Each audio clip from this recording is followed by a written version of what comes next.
Okay, good day. Sa video nito, we will try to explain to you kung ano ba ang difference ng mga ito. SX, HW Fly, and Pico Fly. Okay? So, before tayo mag start doon, no? Ipapakilala ko lang kung ano ba yung original na mga mod chips ng Nintendo Switch. So, una, meron tayo nung tinatawag natin na meron tayo nung core, SX core. Yan, SX core and Lite. So yan lang naman dalawa talaga ang mod chip ng Nintendo Switch. Kaso nga napasara na si TX, kaya wala nang mod chip.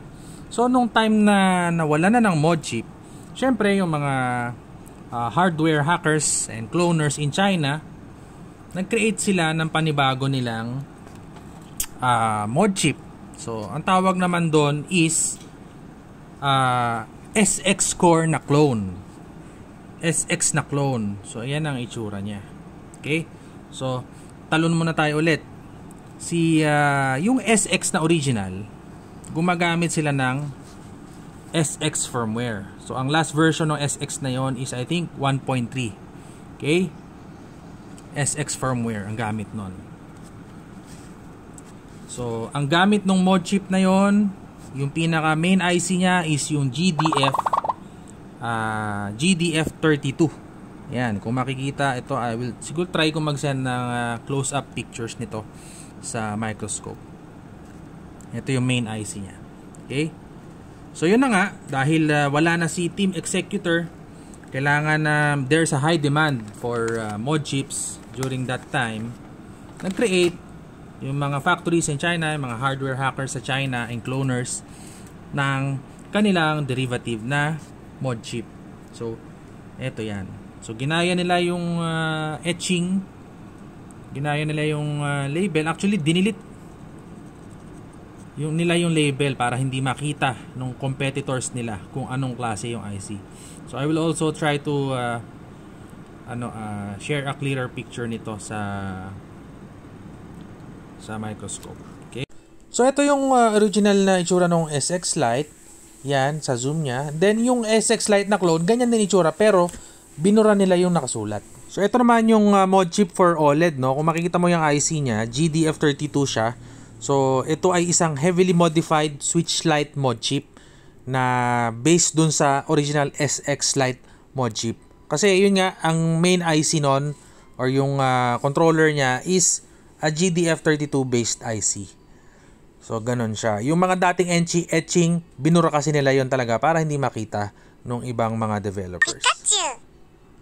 So yung main dump ng software ng SX firmware, actually hindi talaga siya read or hindi siya ma-decipher, no? Kaya hindi siya makapag-load ng custom payload. So ang ginawa nila, nag-create sila nung payload na tinatawag spacecraft, and then eventually that spacecraft became HW Fly NX. Kasi nga, hindi nila magamit yung original SX firmware dahil ito ay encrypted at protected. Okay. So, yun. So, syempre, ang usual naman na nangyayari sa China is they will keep on developing and improving. Okay? So itong mga first yung mod chip pala ni SX, updatable siya yung firmware niya, kaya nag-start yun sa SX 1.3, then sa 1.0, then nagkaroon ng update to 1.3. Okay? Unlike itong mga old clones ng SX, ito yung SX Lite, hindi siya na-update. Okay? Fixed yung firmware niya. So ang nangyari nun, hindi SX firmware ang gamit niya. Ang gamit niya ay Spacecraft ang NX. Spacecraft NX. Kasi ito yung parang implementation nila ng SD loader ng GDF32. Okay? So Spacecraft NX ang firmware nito. So syempre, kagaya na nabanggit ko kanina, lagi silang nag-update, nagde-develop sila ng mga revisions for improvement. Then came nagbago na sila officially tinawag na nila yung sarili nila lang HW Fly. Ito na yan.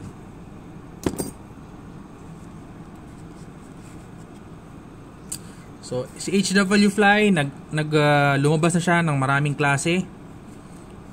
Syempre meron pa ring kopya nung para sa original na core. Yan, so ito yung core series, papakita ko. So ito, wala na kasi ako nung original na SX core talaga, no? Pero ito yung isa sa mga first clone ng SX core, yung SXT talaga, kasi kinopya talaga nila yung design, yung pinaka silk screen, yung PCB. So kinopya nila yan. Then eventually naging HW Fly na siya, na GDF, na flashable na. Okay, so kung makikita nyo, iba na rin yung components niya, pero yung form factor, pag sinabing form factor, yung itsura niya, overall na itsura niya is the same. Okay, kung makikita nyo dito, may label yan dito, MV1, MV 7.2. So ang dami ng revisions. Okay, pero ultimately ang goal nito is to exploit the hardware of the switch para makapag-load ng payloads. Okay, so yan. So ito yung clone of the SX Lite naman. Then ito naman yung modern iteration niya na PicoFly. Okay, so yon. So balik tayo dito. Si HW Fly NX, dahil ang gamit nila before is spacecraft. Okay, so merong mga certain individuals na very talented na update nila, nagawa nilang i-revise yung Spacecraft NX to become HW Fly NX. Again, this is the firmware, ha. Firmware po itong pinag-uusapan natin. FW. Ito yung software of the mod chip. Okay? Firmware.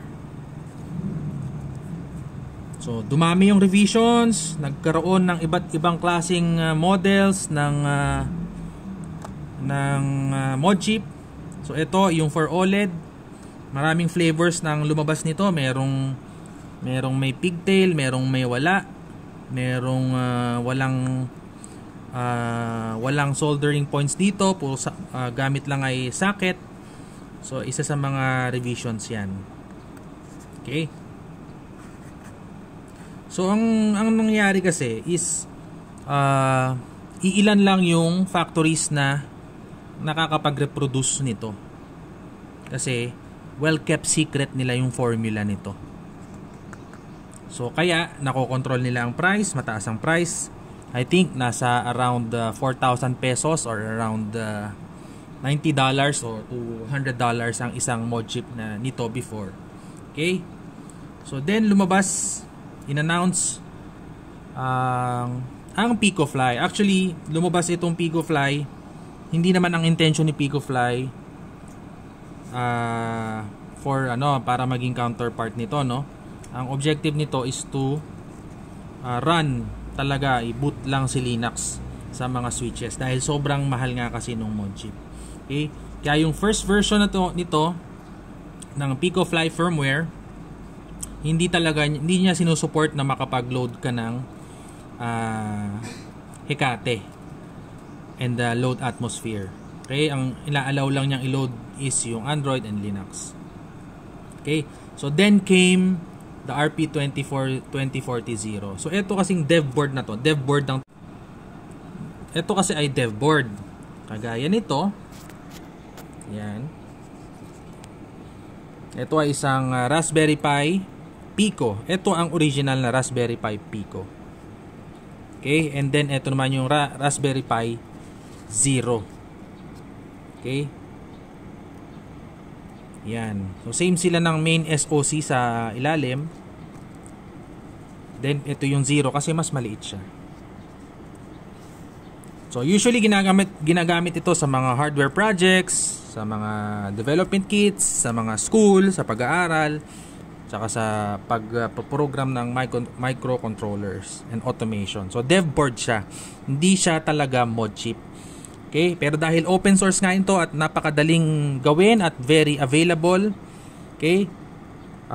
si Reus, isa sa mga main developers nung PicoFly firmware, okay, kinreate niya yan. Nilabas niya yung beta testing nito sa GBA Temp, and tayo ay nag-participate doon.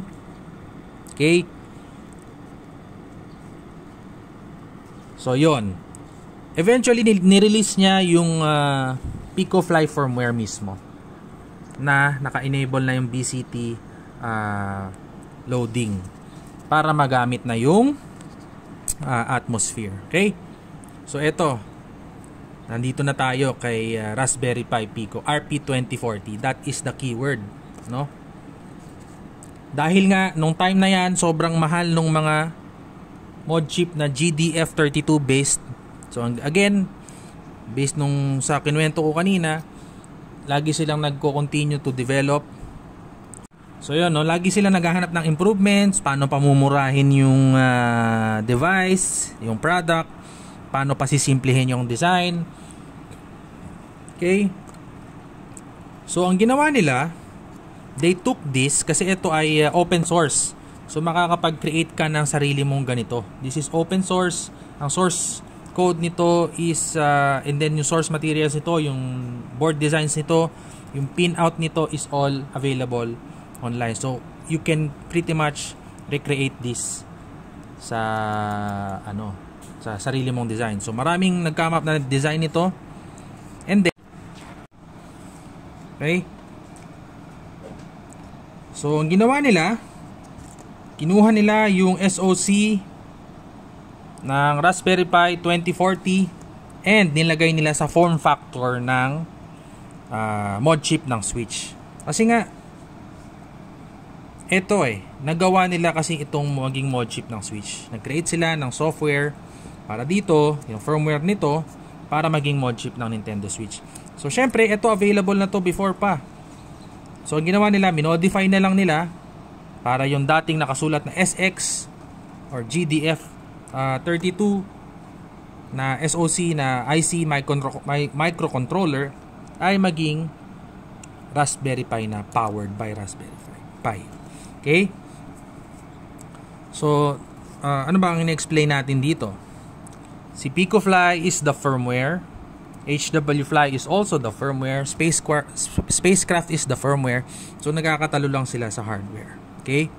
So, kaya naman tinawag na HWFly NX, HWFly RP2040 kasi si PicoFly na dev board, okay,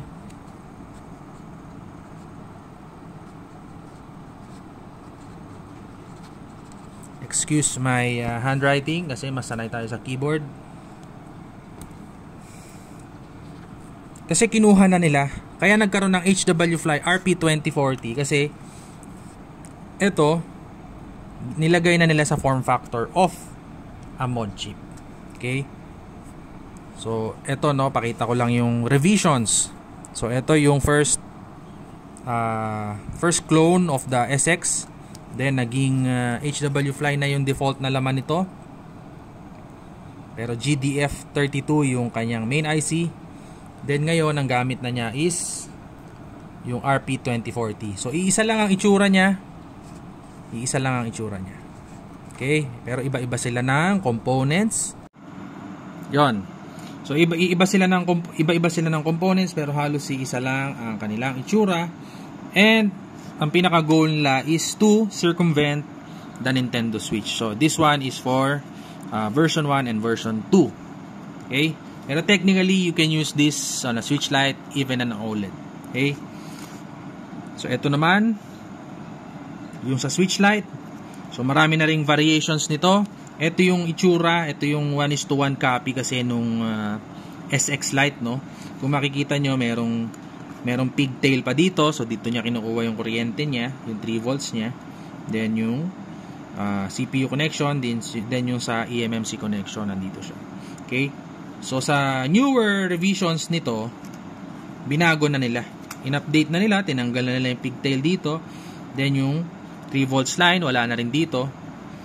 Ito yung dati niyang flex. Wala yan. Wala itong pigtail na to dati. Ito lang dati yan. So, binago na rin dahil gusto nga nila nag-update, nag-upgrade, revision. Kasi pagalingan dyan sa China. Iba-ibang manufacturers, iba-ibang developers, nakuha na nila yung design. Okay, so ito yung updated na flex cable ng switch ng mod chip para sa switch light. Okay, so mas madali itong gamitin. Then, ito naman yung sa OLED. Yan. So ito yung HW Fly for OLED with the GDF chip. Then ito naman yung isa sa mga flavors nung mod chip for OLED na HWI Fly RP2040. So bakit ko sinasabi lagi 'yon? Kasi yun nga, iba-ibang factories in China. So ito ang isang example. Okay, itatabi ko muna to si GDF32 na HW Fly. So ito, meron tayo ditong dalawang HW Fly for OLED. Ano ang makikita mo? Meron dito RP2040. Parehong itsura niya sa components dito sa left side, pero pagdating dito sa mga maliliit na components, nag-iiba na siya. Iba yung socket, iba itong iba itong ito yung controller. So dito ang gamit niya ay maliit, dito malaki. Then iba yung label nila. Yan oh. Diba? Dito may palatandaan sila, may label sila. Dito, wala. Okay? So, ganun din kay Switch version 2 mod chip. So, again, ito ay a very similar mod chips. Parehong RP20 based mod chip ito. Parehong ang tawag ay HW Fly RP2040. Pero, kung makikita mo, iba ang label. New 2040 Plus, saka RP2040 NS. Okay? So, kasi bakit? Kasi iba ang factories na pinanggalingan. So, magva-vary yan sa minsan nagva-vary din siya sa material, sa printing. Okay? So, no such thing as clones. Lahat yan ay clones. Lahat ay kopya of the original mod chip. Okay? Pero dahil nga, dinevelop, in-update, in-upgrade, hindi natin sila masasabing clone kasi may individual characteristics na sila. They are unique on their own. Okay? So this is an RP2040. Actually, even ito, no? May mga pinagkaiba din ito. So, technically, itong tatlong to ay RP2040 dev board. Lahat yan sila. So, ito yung first revision. Then, another factory, nag-create sila ng kanilang revision ng RP2040. Si Waveshare naman ang gumawa. Then, may isang company naman, isang factory naman, kinopya nila si Waveshare at binura nila yung pangalan. Okay? Para hindi sila magaya. Okay? So, yun. I hope I was able to explain to you kung ano ba ang Pico Fly, ano ba ang HW Fly. So, kaya naman siya tinawag na HW Fly kasi, yun nga, yun na yung nakagisnan ng mga factories sa China. Okay? Dati kasi ang gamit nito is HW Fly firmware. Then, ginawa na nilang RP2040. Kaya, these are all HW Flies. Nagkakatalo lang kung anong firmware ang gamit, anong SoC ang gamit, or anong microcontroller ang gamit, or anong chip. Okay? So, GDF or RP2040. So, this one is obsolete na, considered obsolete na ang mga GDF32 based chips kasi wala nang firmware na lumalabas ito, inactive na ang development. Unlike ito, this is all open source. Open source ang hardware, open source ang firmware. Open source lahat. Even yung ating mga bootloaders, Hecate and Atmosphere na niloload nito, lahat yan open source. So, future-wise, mas okay in our personal opinion, mas okay si RP2040 based na mod chips. Okay? Bukod sa mas available siya, open source pa siya. Then, kung masira man siya, yes, nasisira din siya. For example, ito, nasira yung socket na ito. Yan. Nasisira din siya. Then, yung iba, nasisira yung voltage regulator, ganon. So, nasisira din siya. At least, kung masira man siya, it's, very affordable na mapalitan. Okay? So, yan. Ito. These are all the same. These are all mod chips for the Nintendo Switch.